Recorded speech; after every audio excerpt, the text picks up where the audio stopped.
Hello, everybody, and welcome back to the studies of the criminal law. We are continuing talking about the various different specific criminal offences that we can study as criminal lawyers. And we're moving away from the offences against the person, namely things like assault and battery and ABH and GBH, and instead are going to move on to looking at what are sometimes known as dishonesty offences. Dishonesty offences, or even in some circumstances, may be described as property offences. These are namely encapsulated in the offences of theft and fraud. Now, we will cover other property offences as part of some members-only content, and this will obviously include things like robbery, burglary, criminal damage, etc., etc. But for now, we're going to spend the majority of our lessons here talking about the two most important, arguably the two most important offences. You have, on the one hand, theft, which is the most important of these offences because they essentially build up the various different components that are required and that essentially you can then take from theft and then talk about in other offences. And then we will talk about fraud, and namely the Fraud Act from 2006. This lesson specifically is going to take an introduction to the subject of theft and other property offences. We're going to be dividing our time, as I've mentioned, into two main property offences, theft and fraud. This lesson is going to take an introduction to theft, and then in the next few lessons we'll talk about the subject of fraud. Really, when we think about this, a lot of the things that you learn when you study theft, you will be able to utilize in the study of fraud. There's a lot of crossover, a lot of concepts mean the same thing. So when we do theft, you will learn all these different things relating to dishonesty and appropriation, etc., etc. Don't just forget about it when we then move on to talking about fraud, because fraud encapsulates a number of these different principles, such that fraud is actually really, really easy once you have got your head around and got a grasp of the study of theft. So as an introduction, we can really easily understand the crime of theft. It's not difficult to understand. It is the act of stealing something, essentially. Obviously, it's a little bit more complicated than this when we actually get to the brass tacks of it, when we actually get to the law itself. Not only is it something that most people have a basic colloquial familiarity with, but it is also a crime that is not a common law offence. It is a statutory offence. It is defined in statute. You ought to familiarise yourself more fully with the 1968 Theft Act, specifically the first few pieces of the provisions, sections 1 all the way to section 6, because that will give you not only the definition of theft, but it will also give you the key components of that definition, all of the key elements that are encapsulated in the offence of theft as part of the definition. So basically what it does is it defines the offence in one provision, and then it defines what each of the elements of the definition are in the rest of the provisions, which essentially is what we're going to be doing throughout this series of lessons. So section 1 of the 1968 Theft Act gives us an indication of the definition. It says that a person is guilty of theft if he dishonestly appropriates property belonging to another with the intention of permanently depriving the other of it, and theft and steal shall be construed accordingly. It is immaterial whether the appropriation is made with a view to gain or is made for the thief's own benefit. So long as you have intended to permanently deprive another person of the property and you dishonestly appropriate that property, the reasons for why you do so is immaterial. It doesn't matter if you do it with a view to gain, maybe to sell on the property later, or if you want to do so for your own benefit, keeping that property for yourself, all of which is irrelevant and immaterial to the question of whether or not you have committed theft. The only thing that is important for the commission of theft is understanding the definition as codified in section 1, subsection 1, which is the dishonest appropriation of property belonging to another with the intention to permanently deprive. The 5 following sections of this Act shall have effect as regards the interpretation and operation of this section. So as I've mentioned previously, sections 2, 3, 4, 5, and 6 all give us definitions of each of the key elements of the section that is defined here in section 1.1. So this is what the definition of theft is. It is a person is guilty if they dishonestly appropriate property belonging to another with the intention of permanently depriving the other person of that property.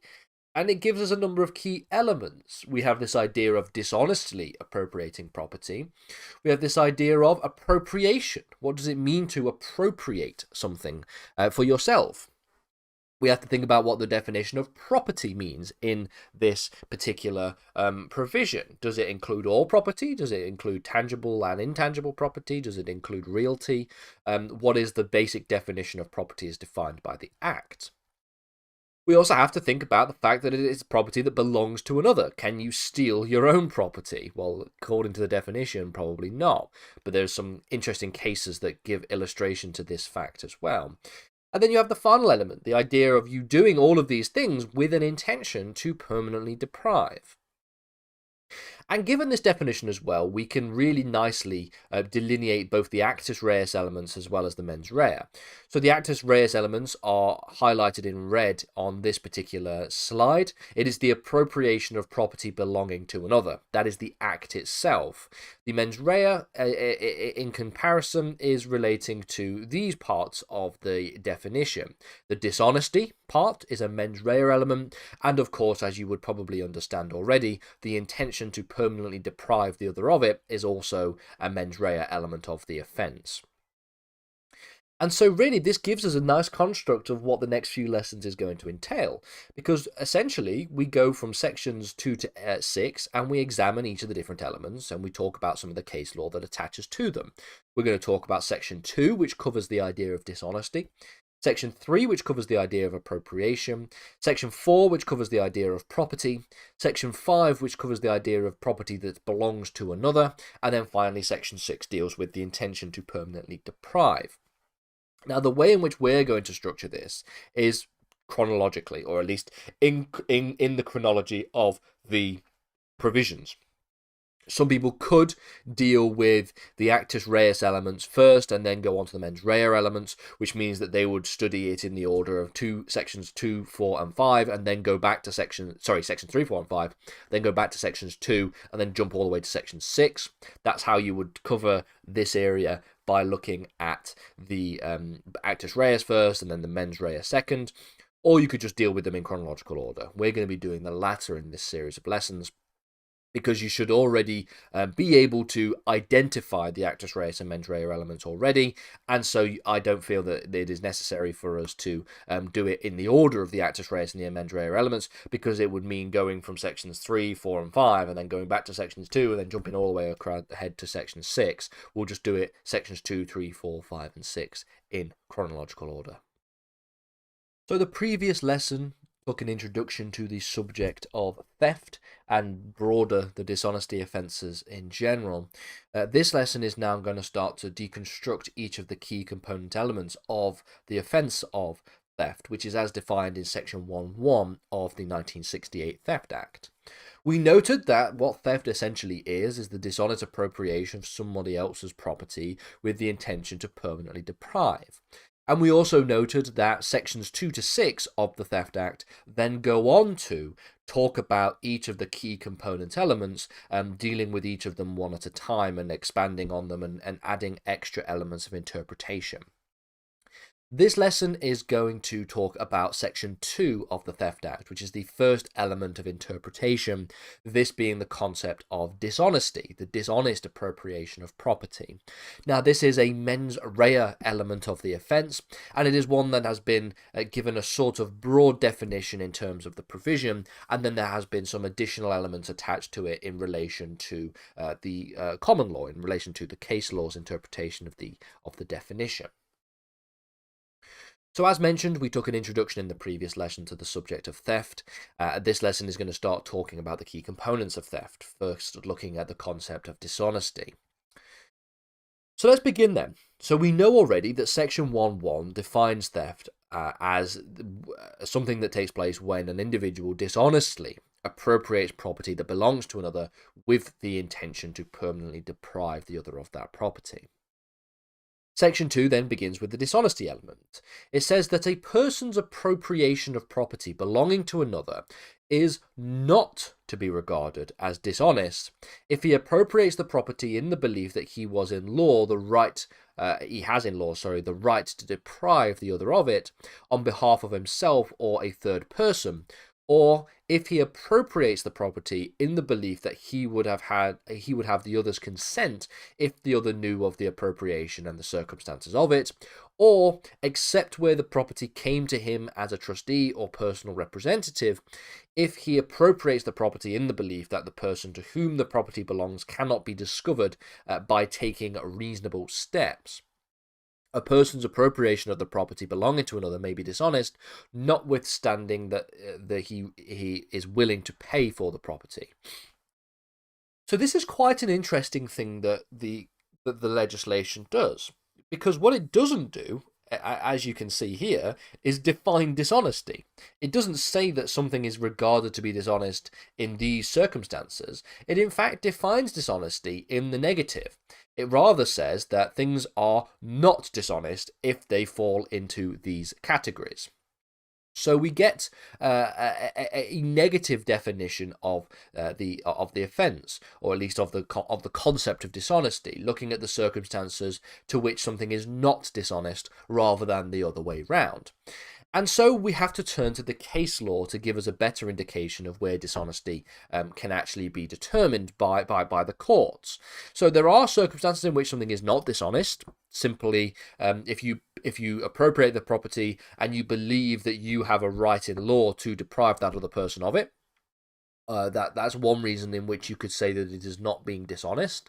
If you appropriate the property with the reasonable belief that the other person consented to you appropriating that property, again, that's not dishonest in that regard.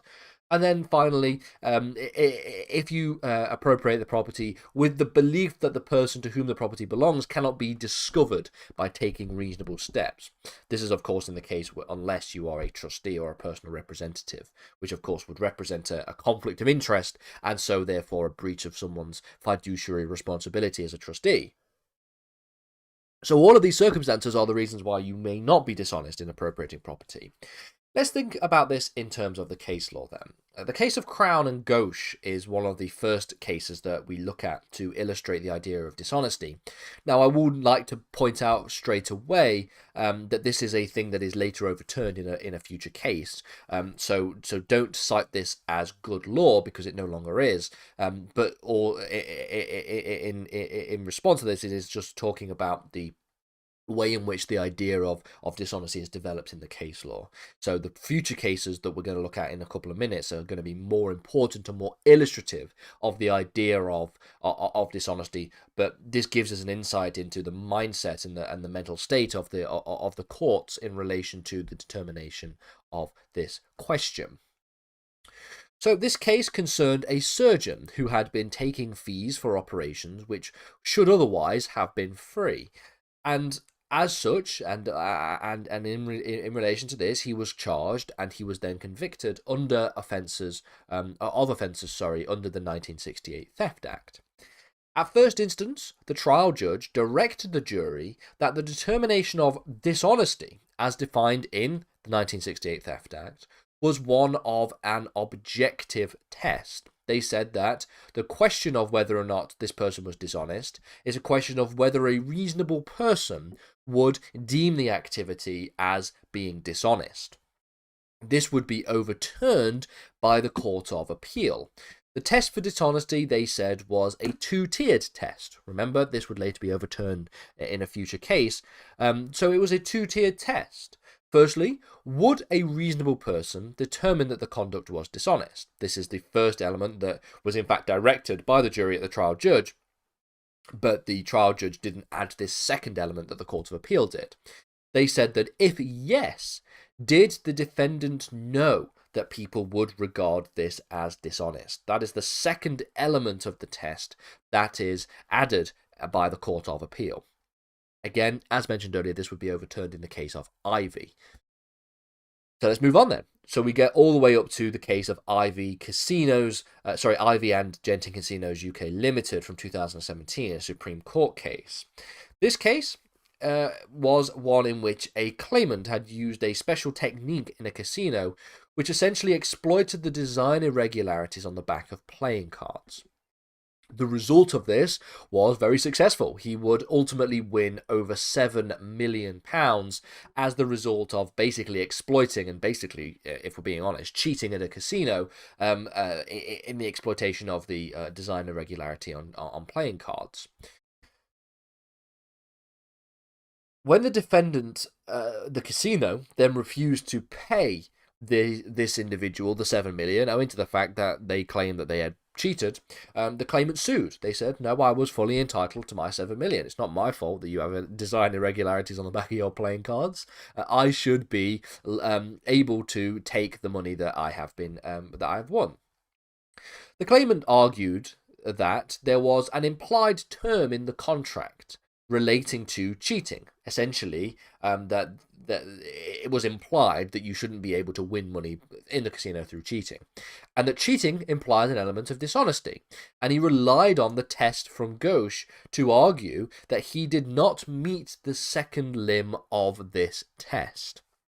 So essentially, the claimant says, I want my money, you're refusing to pay me my money, I accept that there is an implied term in the contract relating to cheating, but that the idea of cheating implies an element of dishonesty. So let's think about the element of dishonesty. Dishonesty, according to the case of Crown and Gauche, required both, firstly, whether a reasonable person would consider me to have been dishonest, but secondly, whether I myself would have been considered or reasonably believed that I was being dishonest in my conduct. This is the two-limb test of the Gauche case that we just looked at. Note here that we're not actually talking necessarily about a criminal case. This is a contracts case, if you will. And so as a result of which, the discussion of dishonesty does cross over from the criminal law to the civil law tradition. So make that very, very clear. The Supreme Court would disagree with the claimant, and so as a result of which would disagree with the dishonesty test that had been established by the case of Gauche. They overturned the second limb of the Gauche test and made it the determination of dishonesty, which would then be upheld in the case of Barton.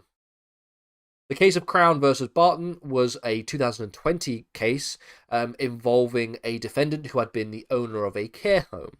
It was argued by a number of individuals and then by the Crown that he had acted in a way towards wealthy residents which had led them to leaving him money and property in their will. So he had essentially scammed, or he had essentially convinced a lot of elderly residents who were particularly wealthy that they should leave various different things, money and property to him in their will, should I say, and this would obviously be something that was considered to be dishonest. The number of transactions were notified, and he was therefore convicted of fraud as a result of these particular actions. Notice again, we're not even talking about theft, we're talking about fraud. And so note that the concept of dishonesty transcends most of the offences that we're going to be talking about in terms of the dishonesty offences, hence the name. The Court of Appeal then had to make a determination as to the nature of dishonesty, as you would think. In upholding the case of Ivy, and as a result of which dismissing the case of Gauche, the Court of Appeal held that the test for dishonesty is whether or not a reasonable person has acted by the standards of a reasonably honest person.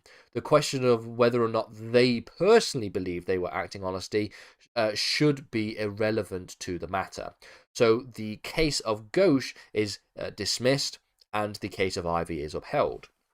In reality, the trial judge case in Gauche is actually the part that is upheld finally. So quite interesting. I'm sure that trial judge probably feels quite good about the fact that they have had upheld their basic principle of dishonesty, even though the Court of Appeal in that particular case had actually dismissed it. So the subjective test of whether or not an individual themselves believe they were acting honestly or dishonestly is irrelevant to any of the matters concerning dishonesty as codified in both Ivy and in Barton.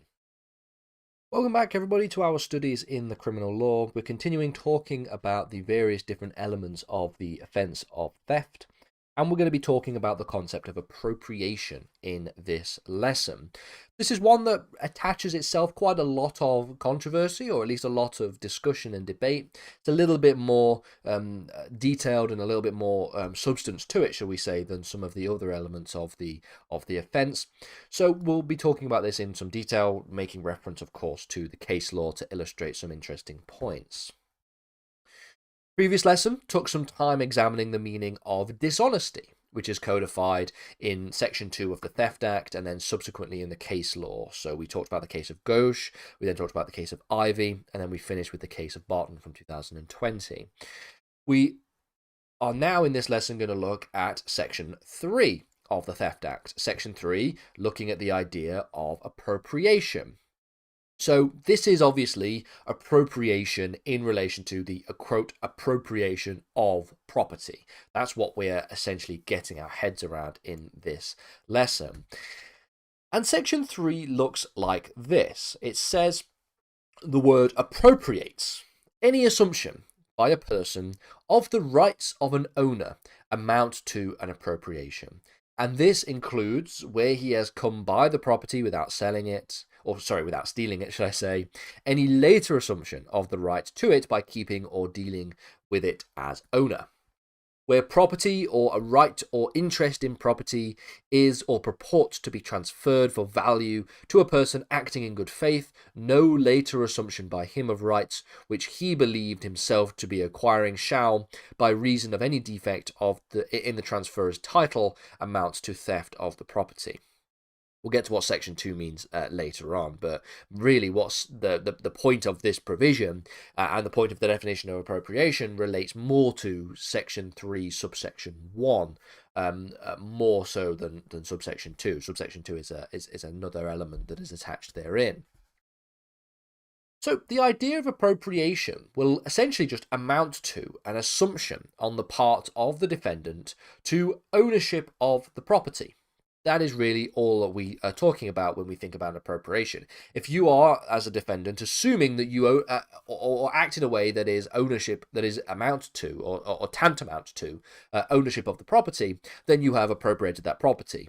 And so long as you can as long as the jury is satisfied that you did so dishonestly and you did so with the intention to permanently deprive, then you have satisfied the requirements for theft under Section 1 of the Act.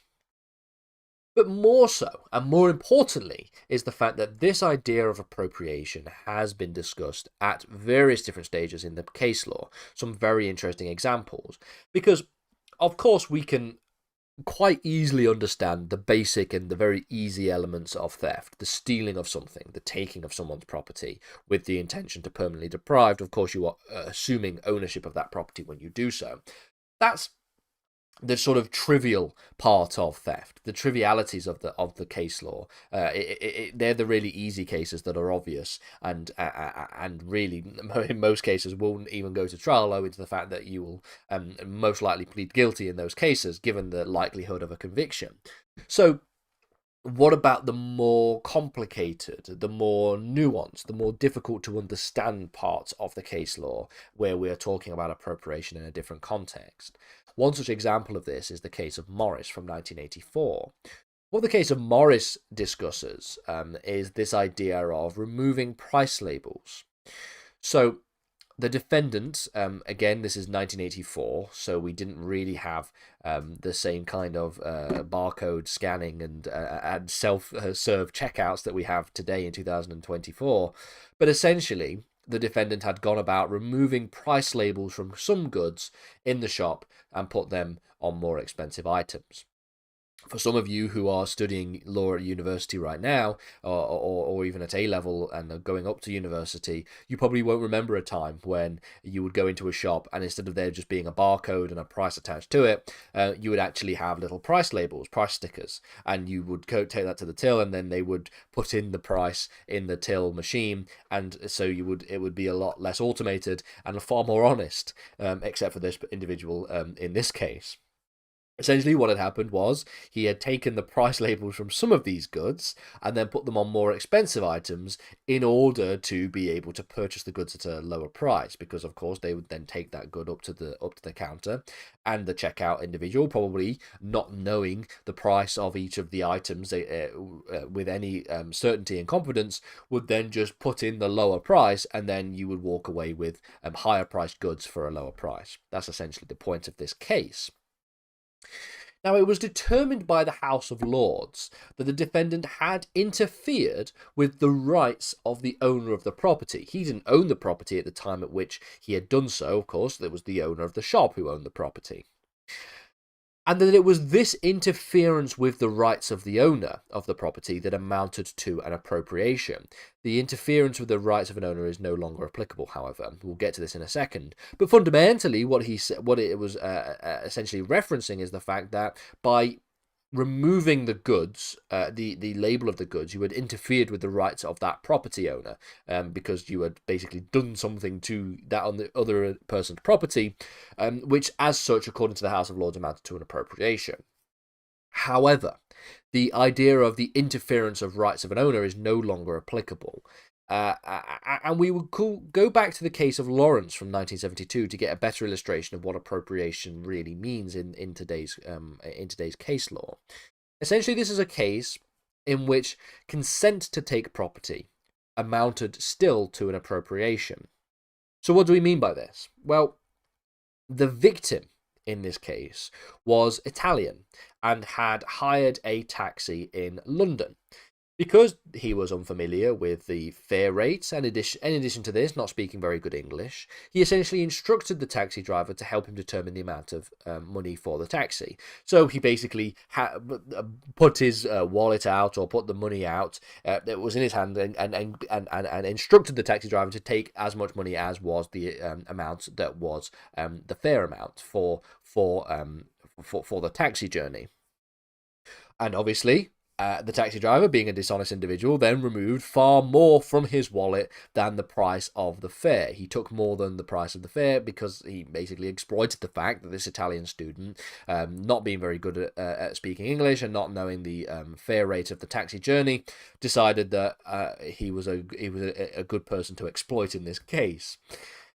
Even though the victim had consented to the taxi driver to take the money out of his wallet, it still amounted to an appropriation according to the courts. And the reason for this is obviously quite simple, because you would only take out the only amount that was actually a valid amount is the amount for the fare price. Any more than that amounts to theft. It amounts to an appropriation of the property, because that's not your property. You were only entitled to the amount that the fare was worth. And so if you do so dishonestly, of course, with the intent to permanently deprive, of course, then you would, of course, be charged and convicted of theft under the Act. So it says here, it makes it very clear here that even if you had consented to the individual taking that property, owing to the fact that you were unfamiliar with the fare rate in this particular case, or unfamiliar with how much it actually was, the fact that they took more than the asking price, they took more than the price of the fare, is tantamount to an appropriation for the purposes of the legislation. Welcome back, everybody, to our studies in the criminal law. This lesson is continuing talking about the various different elements of theft, the various different categorizations, or at least the various different definitions of the key and core components of theft. This lesson is going to focus on the idea of property. Now, property, of course, is something that we have to define as part of the Theft Act, which the Theft Act actually does, and we'll talk about the various different kinds of property, the types of property that can actually be stolen as part of the Theft Act itself. So we have really been taking our time looking at the various different aspects and elements of the crime of theft. We noted in the first lesson that essentially the definition of theft, as defined in Section 1 of the Act from 1968, essentially coordinates that theft is the dishonest appropriation of property belonging to another with the intention to permanently deprive them of that property. We've talked about what we mean by dishonesty, talking about the case of Gauche, talking about the case of Ivy, and talking about the case of Barton. We then looked at the idea of appropriation, what it means to appropriate. We talked about the case of Lawrence, where even consent to appropriation actually can still amount to theft, and also the interference of property, which is something that we discussed in the case of Morris. This lesson, as I mentioned, is going to talk about two elements, really. We're going to talk about what we mean by property, and then what we mean by property that belongs to another, which are two elements of the Theft Act's definition. And then finally, the final lesson on theft will talk about the intention to permanently deprive one of their property. So, following the legislation, the Theft Act, Section 4, Subsection 1, defines property as including money and all other property, real or personal, including things in action and other intangible property. A very, very broad definition. What we mean by real versus personal, of course, for those of you who have already studied land law or maybe studying land law in accordance and in conjunction with the criminal law, real property refers to realty, i.e. land. Personal property may refer to a variety of different things, but can also and most likely include things like chattel, things like objects, so things that are tangible. What we mean by things in action, we'll get to in a second, and then what we mean by intangible property, we will also get to in a second. But for the most part, property just includes the vast majority of things. It includes pretty much anything. It includes money, it includes any other property, and it includes property which may be real or personal. It could be realty, could be personal property, it could be things in action, and it could be intangible property. So, generally, we are referring to a very broad and all-encompassing definition of property. Often the controversies and the trials and tribulations that take place in relation to theft don't really hinge that much on the definition of property. We can generally come to a conclusion about what the thing is, that whether or not it is actually property for the purposes of the Theft Act, because pretty much anything that we would construe and consider to be capable of being stolen will count and constitute a type of property. So really, where we're talking about the definition of property, where we're talking about the definition of theft, we're often focusing on things relating to, for example, the idea of dishonest appropriation, the idea of appropriation itself, the idea of intent to permanently deprive, all of which are elements of theft which are distinct and are more controversial, at least in most cases, than that of the definition of property. The reference to money, of course, refers to any type of money of any type of currency. That's very easy to understand. The rest refers to personal property as well as realty. Personal property can be any item which is tangible. So, for example, your phone, if that gets stolen, a TV, etc., etc. Very easy to understand. Realty refers to land, but there are exceptions to this in relation to Section 4, Subsection 2. We won't get to that in this lesson, but if you want an extra lesson on the exceptions to this in relation to land, do let us know, and maybe I'll do a members-only video or something on that particular topic. It's not that controversial, it's not that in-depth or detailed in terms of reference, but it might be a bit useful for some of you who may want that extra bit of information. The thing that is a little bit different, though, is this idea of things in action. What is a thing in action, and why is this something that can amount to a property for the purposes of the Theft Act? Well, a thing in action refers to the right of an individual to sue another for a particular thing. So the easiest and most common way in which we can exemplify this is the idea of debt. So if a person owes somebody else some money by way of debt, they're indebted to them, this is what we would call a thing in action. Theoretically, a person can be sued for this thing. And so as a result of which, this can represent something of property in relation to the Theft Act, because it is the ability for an individual to sue. It is a right to sue an individual for a thing. And so that's why we call it things in action. So really, that's it in terms of the definition of property as per Section 4. A little bit more controversial is the idea of property which belongs to another. Okay, you might not think it's that controversial, but there are some little edge cases that might be quite interesting to discuss. when the property is appropriated by the defendant, it has to be property which is belonging to another individual. This does not, however, necessarily mean that the person to whom the property was stolen was the legal owner, just that it did not belong to the person who appropriated it. So the legal owner is not a requirement to have had the property stolen from. The point of this is essentially that where we essentially conduct our investigation is not on who is the legal owner of that property, but who is the person who appropriated that property. So your focusing and your inquiry is on that of the defendant rather than that of a victim to the offence. And so the result of this means essentially what we're talking about here is that so long as the person who appropriated the property is not the person who owns the property, then you are going to be able to hold that it is property belonging to another. So what we say here in the Theft Act, Section 5, subsection 1, is that property shall be regarded as belonging to any person having possession or control of it, or having in it any proprietary right or interest. Simple as that. Let's think about an example which illustrates some of the complexities of this point. So in 1971, we get the Second Turner case. This was a case which involved the owner of a vehicle driving a car away that had repairs done onto it.